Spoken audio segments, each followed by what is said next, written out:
ഇങ്ങോട്ട് നോക്ക് ഗൈസ്, എന്റെ കുഞ്ഞുമ്മ എന്ത് ബ്യൂട്ടിഫുൾ ആയിട്ട് കട്ട്ലേറ്റ് ഉണ്ടാക്കി. അമ്മായി ഉണ്ടാക്കി. അമ്മായി തകർക്കുന്നുണ്ടോ എക്സ്ട്രാ പൊടിയൊക്കെ വാരി അറിഞ്ഞിട്ട്. അപ്പൊ ഇന്നത്തെ സ്പെഷ്യൽ പൂച്ച കട്ട്ലേറ്റ്, കുഞ്ഞുമ്മാന്റെ വന്ന് പൂച്ച കട്ട്ലേറ്റ്.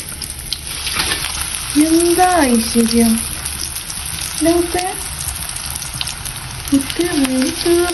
ഇതിന്റെ റെസിപ്പി വേണ്ടവർ അറിയിക്കുക, കുഞ്ഞുമ്മാന്റെ റെസിപ്പി അറിയിക്കുന്നതാണ്. അങ്ങനെ നമ്മുടെ കട്ട്ലേറ്റ് റെഡി ആയിട്ടുണ്ട്. അടുത്തതായി ഗൈസ് കായ ബജി. വെളുത്തുള്ളി, ഇഞ്ചി, കുരുമുളക് ചതച്ച് തേച്ച് പിടിച്ച് വെക്കുക. എൻ്റെ മമ്മിയുടെ സ്പെഷ്യൽ റെസിപ്പിയാണ് ഗൈസ്. ഇനി മാവാണ് റെഡിയാക്കാൻ പോണത്. അത് കടലമാവ് എടുത്തിരിക്കുന്നു.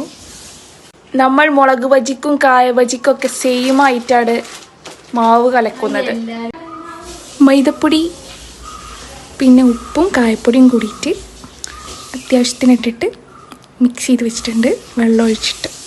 മുളക് നമ്മൾ ഉപ്പിട്ട വെള്ളത്തിലിട്ട് വെച്ചിരിക്കുകയാണ്, ഉപ്പ് പിടിക്കാനും മുളകിൽ എരിവുണ്ടെങ്കിൽ അത് പോവാനും.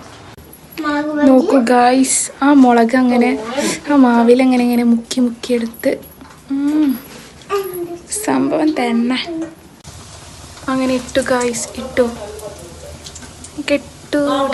നിങ്ങളിത് കാണൂ ഗായ്സ്, എൻ്റെ കുഞ്ഞുമ്മാൻ്റെ ഉരുണ്ട മുളക് ബജി. വാവ്, ബ്യൂട്ടിഫുൾ. ഇങ്ങനെ നമ്മൾ കായ ബജിയിലേക്ക് കടന്നിരിക്കുന്നു ഗായ്സ്.